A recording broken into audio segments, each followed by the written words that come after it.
Another 1 point week for Oxford United as Gary Rowett's side draw against Blackburn Rovers and then lose 2-1 to Preston North End at the Castad. Welcome back to Walking the London Road. Connor and Will back with us this week. Before we jump into all that from the past week, we'd really appreciate it. It would lift our spirits. I thought I said that last week, but anyways, if you could like, comment, and subscribe, really helps us out in the algorithm. And follow us all on Twitter. Connor's Twitter's been quite fun over the last couple of days with, let's say, some heated takes. But let's jump into things.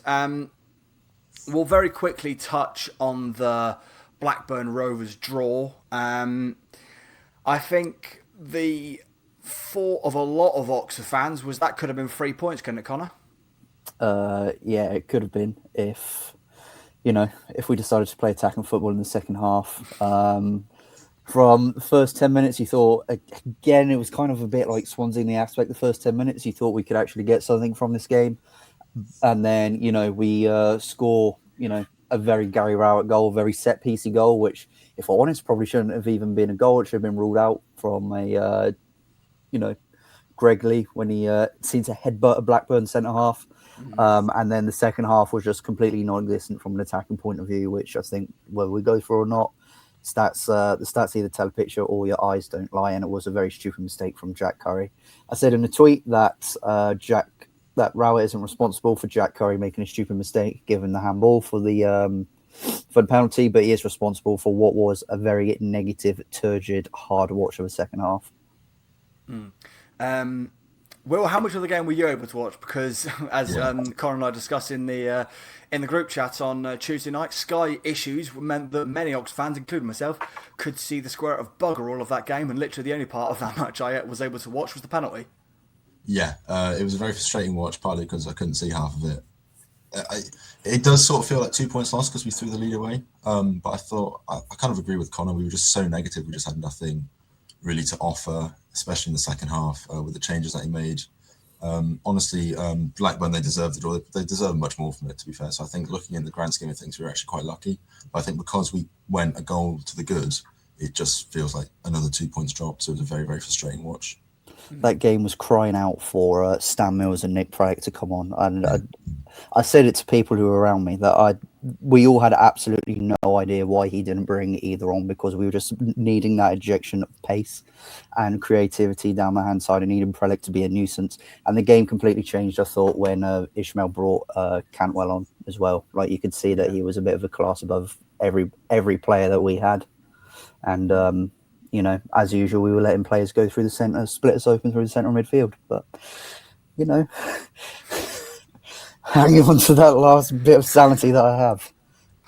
Well, like you mentioned, Connor, this is the stat pack from that game, and it's worse than I thought it was. The XG is obviously gets a massive, I think it's a 0.75 boost from the penalty, which obviously Todd Cantwell converts, but just off of that, Blackburn should have won that game. Like you say, I think Blackburn felt quite hard done by, and I think there's some justification for it for the Kieran Brown goal counting, because obviously, like you mentioned, clash of heads from Greg Lee and the Blackburn centre-back.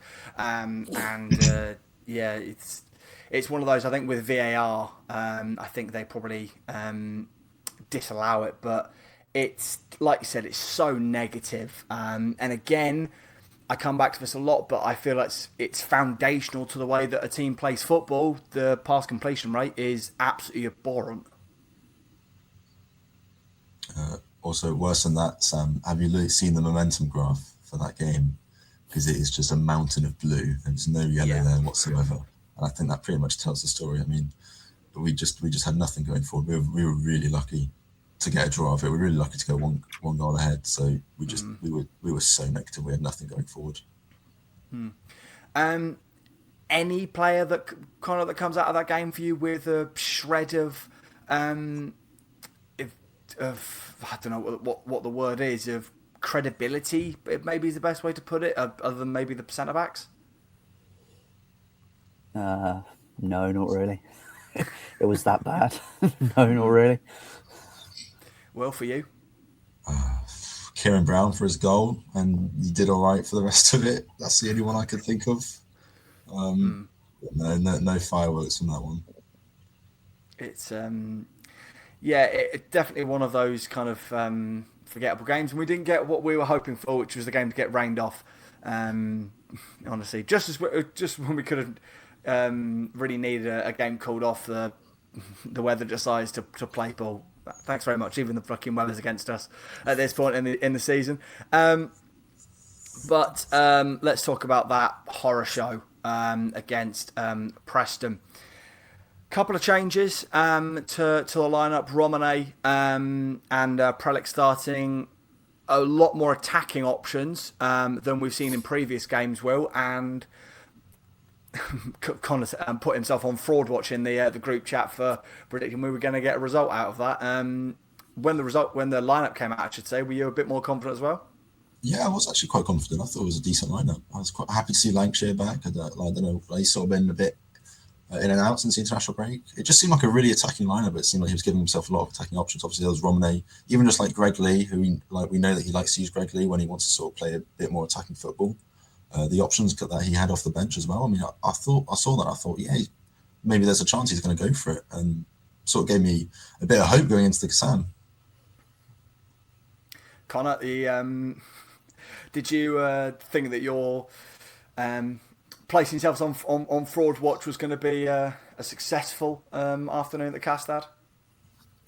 Seeing that lineup, yeah, and then the first 15 minutes, I was thinking, okay, maybe I've come away from that one, because we were quite attacking and it was actually quite nice.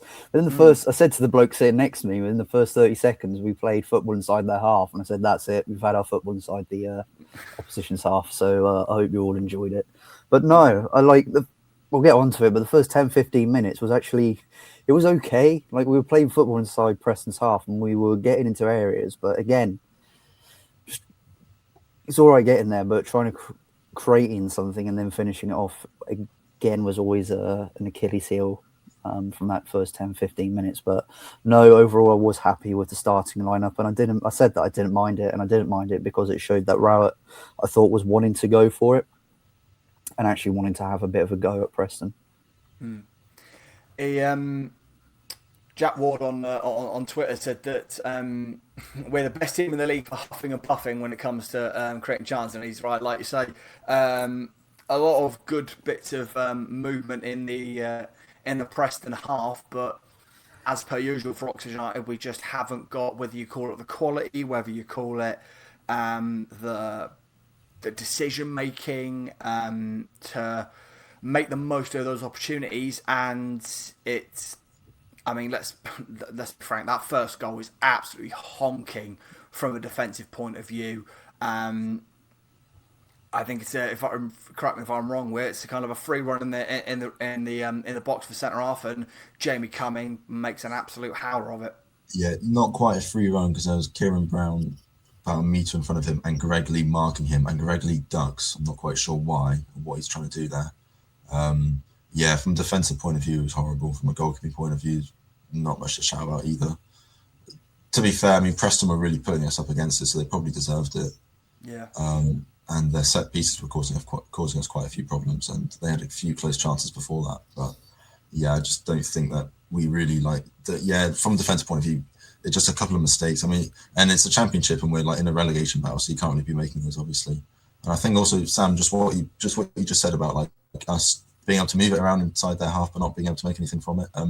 I think after the West Brom game, which was a few weeks ago, you said something. You said Oxford don't really have any problem solvers, and I think that was really sort of on display today.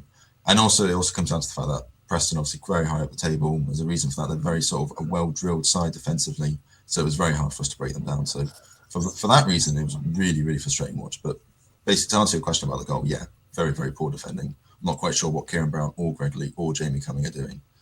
And Preston deserved to go ahead.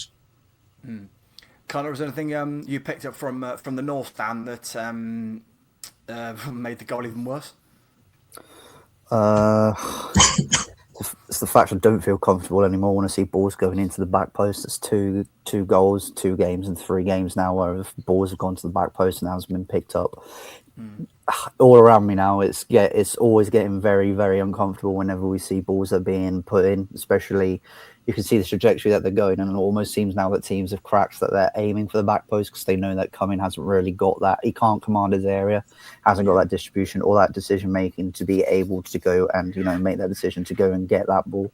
So, it didn't only happen against Preston or Swansea. It's also had it against Watford. I believe that there's been another instance as well. But yeah, we could all see in the all see in the stand that something like that was going to happen.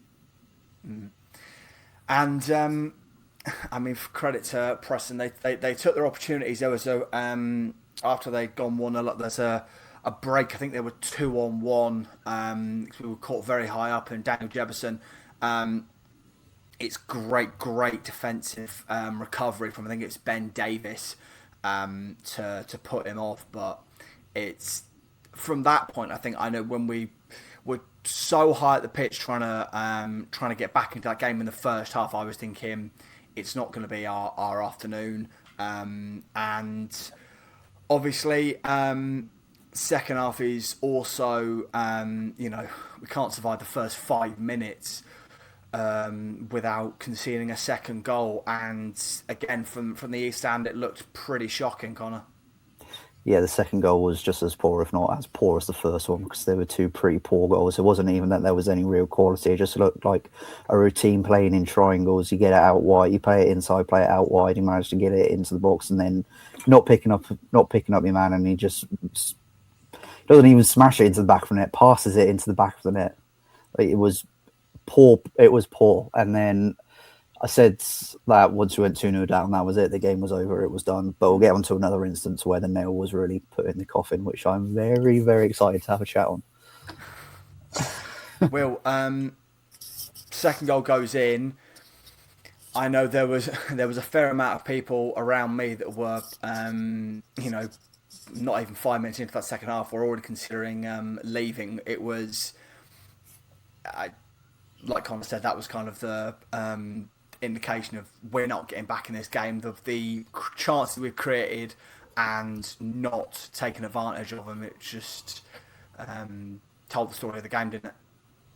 Yeah, I mean, there was a bit of hope going into the second half because we did have chances in the first half. Our corners seemed to be causing them a few problems, and their goalkeepers seemed to have a habit of spilling the ball. So I was sort of thinking, well, we can get something back. We still got 45 minutes, and Gary Rowett seems like he's going for it today. And then when that second goal went in, and I've got nothing to add about the goal. I think you guys have said everything there is. It was a very poor goal. I think every player who was involved in defending that has questions to answer, including Jamie Cumming. I know it was like sort of point blank range, but I think he could do a bit more there. But yeah, when that second goal went in, I just thought it's going to be a long afternoon, isn't it? It's going to be a runaway. It's going to be like a sort of a runaway scoreline.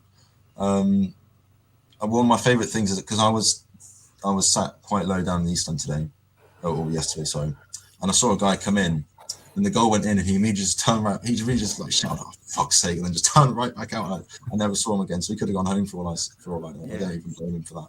But yeah, I think that sort of sums it up. I just thought this is going to be really, really long, isn't it? Preston, overall from the game, I didn't even think Preston were particularly impressive, and I don't think that they were even particular. But if that's how they've been playing, I don't think that they're particularly deserving of being in the playoffs come the end of the season. And if they are, it shows how shit this championship season is. Past 3 games, we've played teams where we could have easily got at least 6 points out of it, and it's been opportunity missed after missed opportunity after missed opportunity after missed opportunity. I want to just pick up on something that you've both kind of hinted at there, and it's a conversation that Connor, you and I had last week. Jamie Cumming, last season he was, in my opinion, the best goalkeeper in the division. Some of the saves he's making, and he's made some fantastic stops this campaign. Do we think that the lack of competition that Jamie's got, let's be frank, we've got Matt Ingram as the number 2, who is an experienced goalkeeper, but in his handful of Oxford United appearances has not done himself any favours. The final game of last season, you could say, all the players were on the beach, but there were some poor goals that he conceded, and then the shocking performance, yes, against the Premier League side, but still some of the goals where he was at fault against Brighton means he's nowhere near competing for that number one shirt. And Jacob Knightbridge, a young goalkeeper who is a big lad but hasn't had any opportunities in Oxford United shirt.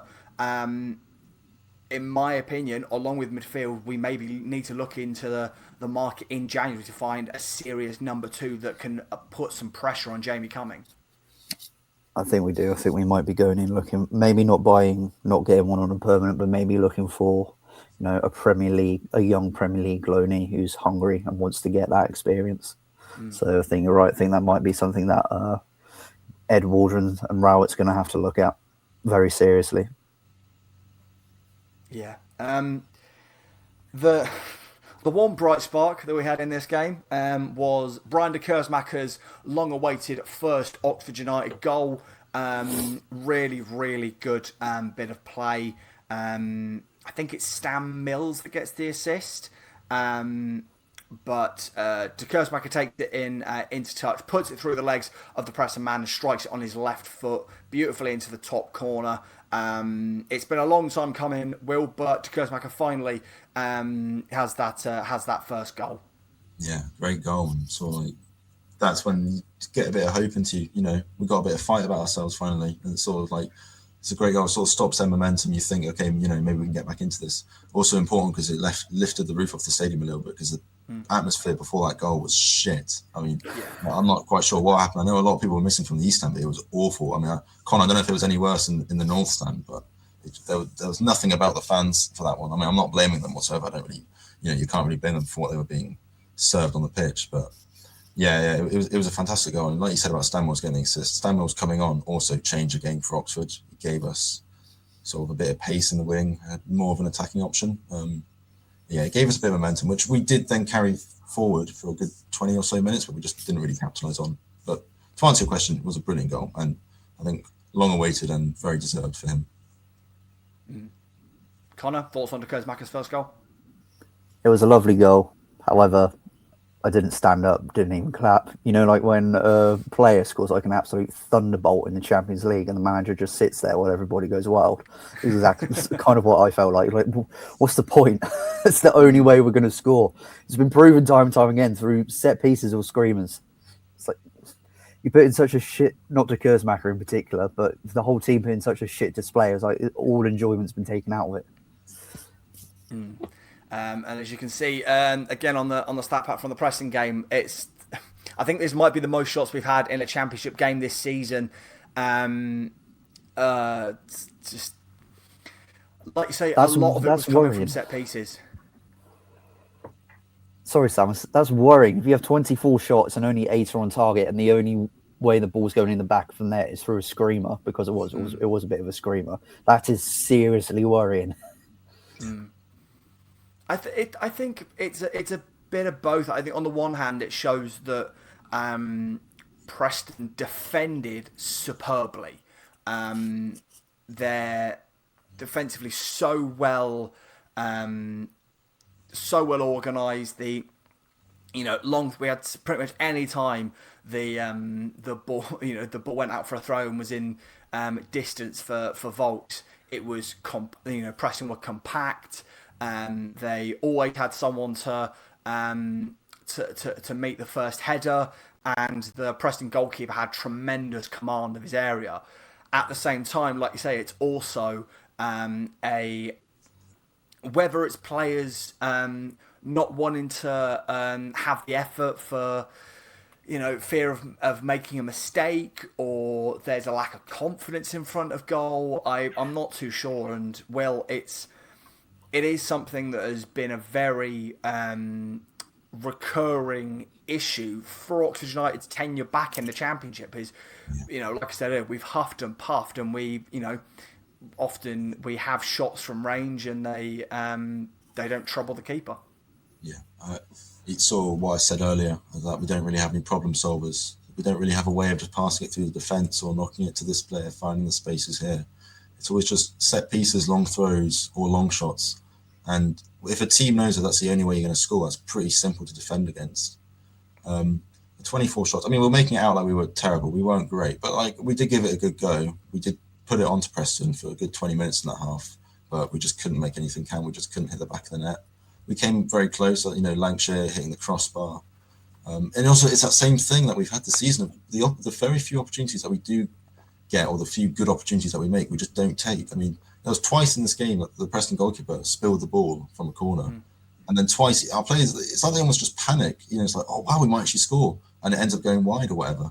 Or long shots just like going past the post. Yeah, it's been a problem. I think it's something that we said just before the international break, if you remember. It's like we were saying, like, one of the things that has to change with Gary Rowett, we have to have more attacking intent going forward, and we just don't have that. We get sort of just in front of their box. They're very compact, and we just don't know what to do. We don't know how to break them down. And then we end up resorting just for wonder goals. But that's not sustainable. That's not a way that we're going to be able to score goals or win football games, is it? There were a couple of shouts for penalties. One that obviously is the main kind of point of contention. The Greg Lee being held in the area, but I think we've been over time and time again. We're not winning penalties in this division. Just whether it's smarts from the from opposition defences, but at the same time, we can't use it as an excuse. We weren't good. Weren't good enough to get the equaliser, and obviously. Connor, the two late substitutions didn't help much. Bringing Mark Harris and Tom Bradshaw on in place of, I believe it was Will Lancashire and Nick Prelitz. Mm-hmm. Yeah, from that point, the game was done. The game was dead then. What do they offer? They don't offer anything else or anything more than Prelitz and Lancashire offered. In fact, they offered less. I think that when they came on, the Preston looked at that, thought, right, that's it. Okay, we've won the game, because Lancashire, as I said time and time again, it sounds like a broken record with his physique and his physicality and his, quite frankly, his footballing intelligence. Him and Prelitz were being able to create something, whereas Bradshaw, he's not the same player that he was 18 months, 2 years ago. He can get a little burst of energy when pressing, but he tries, bless him. And then with Harris, I'm not even going to waste my breath on him. That sounds horrible to say, but unfortunately, he is not a championship striker. And when he came on, you could see that he's always wanting to go to the ball rather than try and be up top, try and be physical, and try and create and work something for when the ball comes up top and comes to him. Unfortunately, I'm done with Harris now. Get him out on loan in January. Send him back to Cardiff or to Bolton or Bradford or somewhere like that. Get him some goals, because he's certainly not scoring any when they're presented to him. First time, I might add, in the Championship. So, another bad week for Oxford, but we were talking about this before we started rolling, that the mental thing is that our last 5 games, which is the form that the board judge on, is 2 draws, 2 losses and a win. 5 points from a possible 15, which is not good by any stretch of the imagination, but it's workable, I think, is maybe the best way to put it, in terms of staying up if you then go on a good run. But the fact of the matter is the performances are absolutely honking. Well, I feel like, obviously Connor and I had a long discussion about it last week, that I feel like no matter, we could go and, come from behind twice. If we draw that game 2-2, I think there's still a section of the Oxford United fan base at the end of that game, as there were in 19 around me on Saturday, chanting for him to go. Yeah, I think I said this just before we were rolling, that it always just feels like he's getting one good result every so often, sort of by himself a few more weeks. I mean, there's been so many times that I've thought to myself, and I think I've said it on this podcast a couple of times, okay, if this game is a must-win game. This game is a must-win game. If he doesn't win that one, that's when I flip. And it just feels like that keeps getting pushed back. Ipswich gave him his ball a bit more time, let's be honest. Then he lost against Swansea, couldn't beat Blackburn, and lost to Preston. Will there be, if he loses to Charlton, the pressure will really be on him. But then, what if he beats Southampton? That's given him a few more weeks, and it's just very, very inconsistent. And I know Sam, this is something you touched on a few weeks ago. Is that Oxford United we've been so inconsistent this season. We're getting really amazing, unexpected results against big teams. When we play the small teams, the teams sort of down where we are in the division, we don't get anything from them. So that's really my own thinking on that. It's almost getting to the point now where I'm just wishing that we will lose 2 or 3 games in a row, just to almost force him out, so that we can get someone else. I know it's a terrible thing to say, but it's getting to that point now because it's so inconsistent that basically, to repeat myself, he just constantly feels like he's just buying himself more time with these amazing results every now and again. There's no consistency. There's no thought of we're going to go on a run now. There's no, I look at the games coming up, and we're playing some teams who are sort of near where we are on the table. I don't feel confident because I just don't trust us to go on a run anymore. I just think he's buying himself time constantly. That's not really sustainable for the whole season. Sorry, Connor, I'll come to you in just a second. I just want to get a feel of where Will is, because obviously we heard last week, Connor is firmly Gary Rowett out. I never want to. I don't think I will ever say, manager needs to go, because I felt it's a bit counterintuitive to back in the team. Will, where are you in terms of Gary Rowett's status at this football club? In terms of, like you say he, he could go on and, win next week at Charlton, whatever it might be. Where are you with Rowett? I'm the same as you. No matter who the manager is, no matter how bad we're doing, even if I want us to lose to force manager, I would always support the team. I'd always scream my lungs out for whoever is managing us. With regards to Gary Rowett, I'm Gary Rowett out at this point. I just think it's too inconsistent. Watch us win against Charlton, and I might switch again. Yeah. If we win against Charlton, win against Southampton, win against Swansea, then he's back in my good books. But right now, it's just too inconsistent for me. And I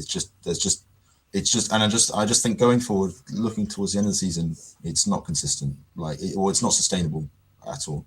You don't stay up by just getting fluke results every now and again. There has to be some sort of consistency. It has to be at least getting something against the teams who are sort of around you in the table, and I just don't really see that with Gary Rowett at the moment. Connor, you've had another week, and it's gone how you said it would last week, in terms of the deterioration of Rowett with the fan base. Like I said, there were chances of we want Rowett out at the end of the game around me in 19. Have you had any more thoughts on from your stance of where we were last week, or has it just reaffirmed just how badly his Oxford United side is playing? I mean, when you jumped on here, we were saying we're going down to League One. It's it's kind of rooted even more that, unfortunately, I think that it's time for some fresh ideas. As I mentioned previously in this podcast, we had an opportunity where 3 teams, we could have got at least 6 points out of them, losing to a team that lost 5 on the bounce, a team that only won once at home all season, and then only coming away with 1 point from either of those. And against Preston, I think a team that were there for the taking, if we'd have had someone who could stick the ball in the back of the net more consistently and had a bit more attacking bite. And it's been the same all season. And Will, you talking about consistency, the last time that we put 2 wins together, it was back in January this year, Blackburn and Luton. So, yeah. So, it's almost a whole calendar year since we put 2 wins together. And it would not totally surprise me if we lose to Charlton. And then there really is a vociferous section of Oxford fans calling for Rowett to go. And then we go and do Southampton over 2-1, 3-0. It just would be absolutely complete peak Oxford United, and that buys them some more time. But say I said to you, Sam, how does it look from the board's perspective? I know you said that you came in to do a firefighting job, but they gave what Tim Williams said was, I have many thoughts on Tim Williams, a long-term contract. He wouldn't say the length that it was, but I think it's easy to make suppositions or make conclusions on what it is, how long it is, but how is that going to look that you sacked a local hero, you've brought someone in who was supposed to bring, or you said would bring, stability as a competitive championship club, and at the moment he is not being able to do any of that, and then you sack him after 12 months. How is that going to look optics wise? So, and also go on, Will. Sorry, Connor, you finish your word. No, I was just going to say, I want him gone, but you also have to, you have to be objective about it and try and be balanced rather than just shouting that he's got to go. You got to try and look at it from the other side of what's the board thinking and how is it going to look for them. And also, you were saying about how other managers would sort of view the Oxford United job. I mean, how would they view the team? Because it's very clear that we're lacking quality compared to the teams we're coming up against. I know that isn't it isn't the. I mean, obviously the transfer budgets are so out of whack. We're spending a fraction of what other teams are paying, but also you have to look at the players' effort over the past few months. I think it's getting to that point. I know we've touched on this before, but the pass completion rate being so low, players not tracking back, players not going for the second balls, just not being able to have the goal scorer, a problem solver, someone to stick at the back of the net. Would somebody really be wanting to come into that, knowing that the board can be a bit flippant with the managers if they do sack Gary Rowett, like Connor said, and also knowing that sort of the players that they got at their disposal and they haven't really got the transfer budget to sort of change that about, really.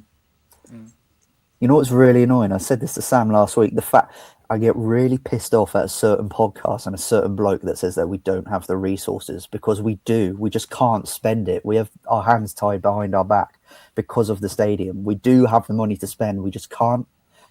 And, that's why the stadium is so important and why it's so important to stay in the championship so we can look more exciting and we can look more investable for, if that even is a word, for investors, external investors to come in, and pump some money in to fund the stadium. So just on that, I mean, I'm not sure if either you two saw it over the week, but it was tweeted out by a Portsmouth fan, but it was basically the 24 teams in the divisions, a breakdown of their revenue over the past couple of seasons. And obviously, bear in mind, we don't know if these numbers are 100% right, but it had our match day revenue at 2.5 million. The next lowest was 8.5 million. All that is down to the Kassam, all down to the rent we have to pay. The fact we can't commercialise it as much as other clubs in this division. So that's just to put in context, kind of it's been said time and time again how much the stadium is holding us back. On Rowett, so we're coming up to the date of the Charlton game will mark the 1-year anniversary of Rowett's appointment. So obviously, Connor and I had a long text conversation about this during the week, and like you said, came through a firefighting job. It won't reflect well on the board and those in the hierarchy. Grant Ferguson and Tim Williams have both come out and said that the summer recruitment was far from ideal, making us very top heavy in the squad. So that's all, the club are aware of that as we are. But I just brought up to kind of see Rowett's record. So 53 competitive matches he's taken control of Oxford United. We've won 16, drawn 15 and lost 22. That's a win percentage of 30%. Now, across that, he's got a 1.2 points per game record. However, a lot of that obviously is made up of that first run when he came into the job, where we were unbeaten for, 8 games, I think. This season, I think his points per game has now dropped below that 1 point per game number. So it's in the dangerous, alarms start ringing zone. Connor, obviously, you take interest in the entirety of the EFL, not just Oxford United and not just the Championship. Where are we in terms of the Because at this point, a lot of obviously there was a lot of Ox fans saying that Des was sacked last year. He was 1 point worse off than Gary Rowett with this many games played. It's common around this time of year with that kind of points per game that managers would be looking for a new job, wouldn't it? Yeah. As you were saying that, Sam, I was thinking to myself, any other manager, and they weren't called Gary Rowett, they probably would have been sacked. We would have had the club statement this evening saying that they would have been sacked. But because it's Gary Rowett and the reputation that he comes with, that's why he's still incumbent at the moment. So, what the board aren't going to sack him, unfortunately. I think that they're a bit too. They haven't got the bite or the gumption at the moment to sack him because, as I said, it's because of the optics. For example, let's take if there was a. Think off the top of my head, if we had a newer manager that came in, I think of either like a Lee Grant or a Jack Wilshere who's taken their first steps, they would have been gone by now. If there was let's think in League One, if there was a Skabala or if there was I don't know, let's even say take from League Two, quite a different conversation, quite unfairly sacked in my opinion, Andy Wing, he would have been sacked by now. But it's true. If there's anybody that's linked to that was not Gary Rowett, they would have been gone by now. But because the reputation around the league is, he knows how to get you stable as a championship club, he would have been gone. I'm not sure what you think, but I think that the name is what's keeping him in place. I wasn't chuckling at that. I was chuckling at just remembering a couple of conversations we were having on Saturday saying, fuck it, bring Andy Wing in, and at least we'll go down with a club icon at the. Anyone who says bringing Andy Wing is fucking deluded. I mean, hang on a minute. He's played for the club, did a really good job at Banbury. I mean, Connor, come on, that's got to count for something, surely. Oh, yes. North. Come on. Oh, yes. Took Solihull Moors to 2 finals and bottled both of them. Yes, that's the type of guy we want. Yeah. He will turn Brian de Kersmacher into an absolute shithouse. He scored one of my favourite goals, Andy Wing, at the Sam. Andy Wing scoring a bicycle kick. Yeah. Football heritage. I mean, Connor, what you said about the board lacking like the gumption to sack him, I mean, no doubt they're sort of a bit hesitant because it's Gary Rowett, but you have to also remember that this is the same board that sacked Des Buckingham, who was like a fan favourite, and that probably also didn't look too good for the club. Because like a manager would think, well, hang on a minute, this guy was absolutely loved by the fan base, and the board was just very ruthless with him. So, and we still got Gary Rowett after that. So, I mean, we have been over this before, Will, that it's like, obviously, this leadership's first managerial decision was sacking Carl Robertson. They admitted themselves it was far too late for KR to go. He's even said it himself that that he should have been sacked a lot earlier, and that obviously the previous 5 years have brought him a lot of goodwill. With Des, again, we talked about it at the time in terms of, I think they saw it was starting to turn. I know for a fact that there were people around me that were kind of saying, I love him, but he's not up to the challenge of managing at this level, and he's got to go. So they've done the sack a manager early. They've done a sack a manager way too late. So they're a leadership that are still trying to learn what it means to be in control of a team at our level. Let's be honest. They're a leadership structure that had, obviously Tim Williams was involved at Man United in the financial side of things. They were involved at Inter Milan, involved at DC. With the exception of DC, those are 2 super clubs. So their experience of dealing with these kind of managerial situations is a lot different. And I know, obviously, there's been a lot of criticism of Ben Napper at Norwich, the fact that he's made 2 managerial mistakes, and they want to get him. They want to get him gone.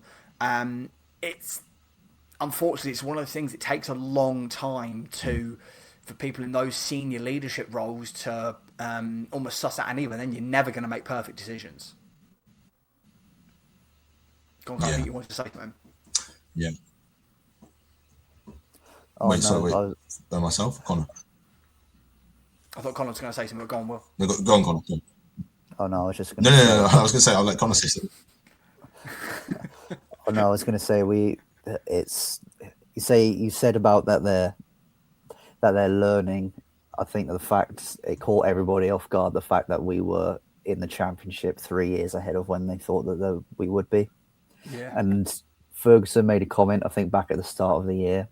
No, at the start of the season, which I don't think a lot of people really looked into, but kind of rubbed me up the wrong way. Like, so what if we have to go back down if we were in the championship? If we get promoted to the championship in the next 2 years, if we do go down, then we still achieved our objective of being in the championship in 5 years.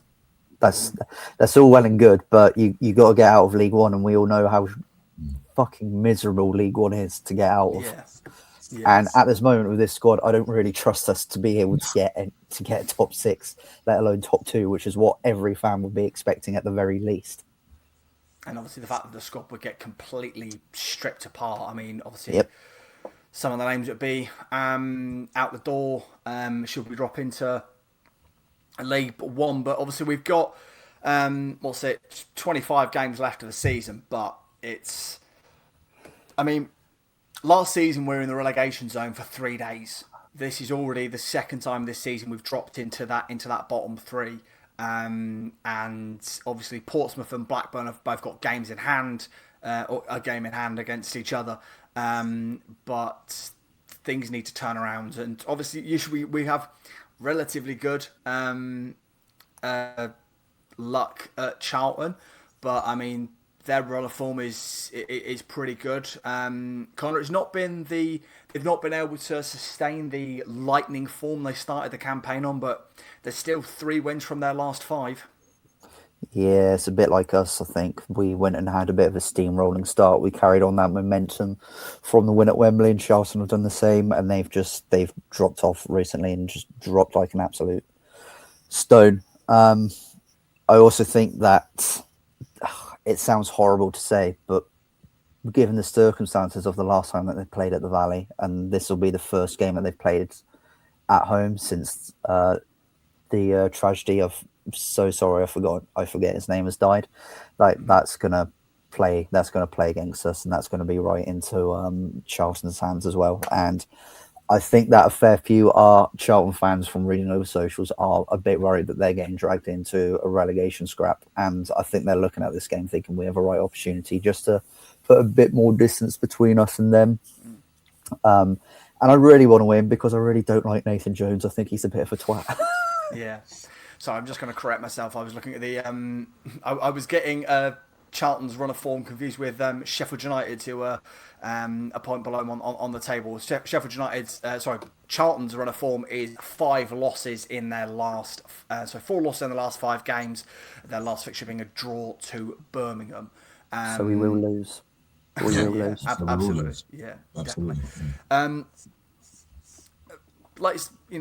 We'll probably lose, but it'll be a good pre-Christmas piss up.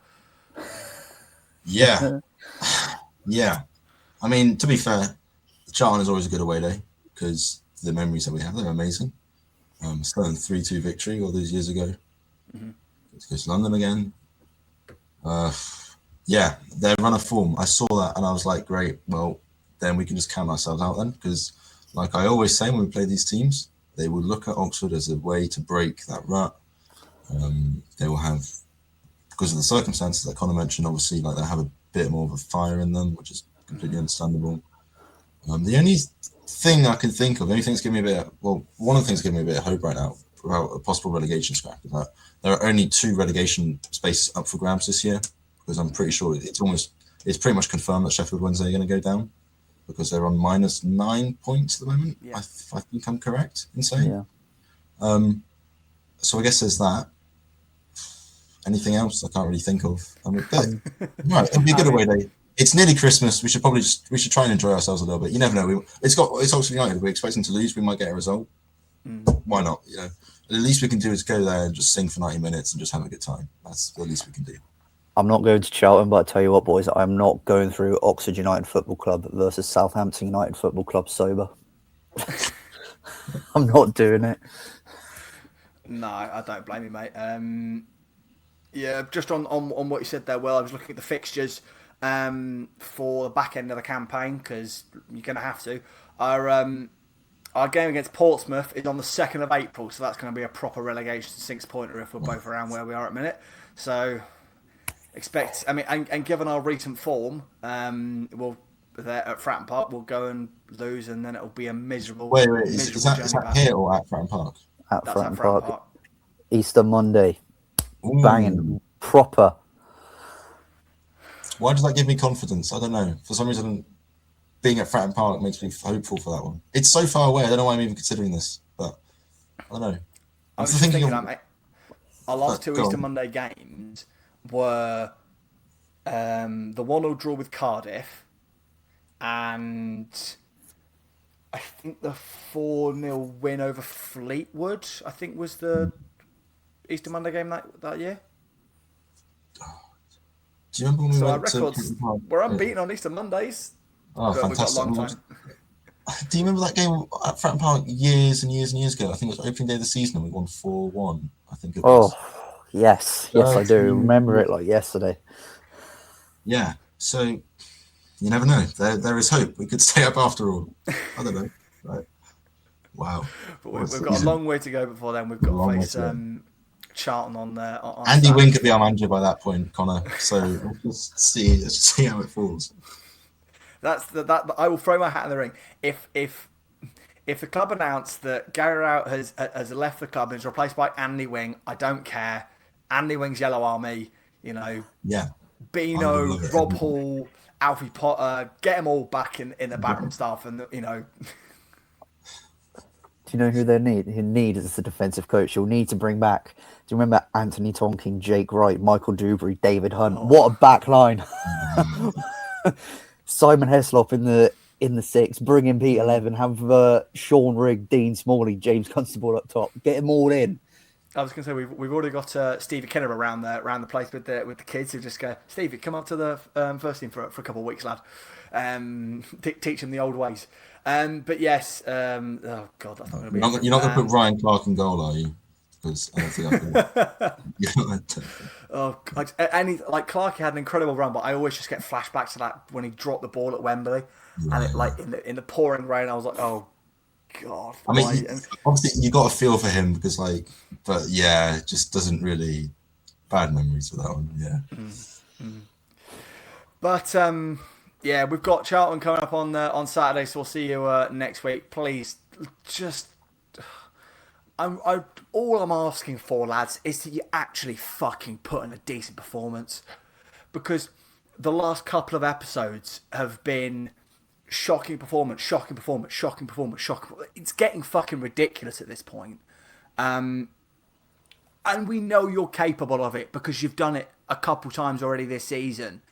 You know, I don't understand why you can't string them together at least. But we'll see if our pleas get answered next week. Thanks so much for watching, folks. Remember to like, comment, subscribe, follow us all on socials, and we'll see you next week.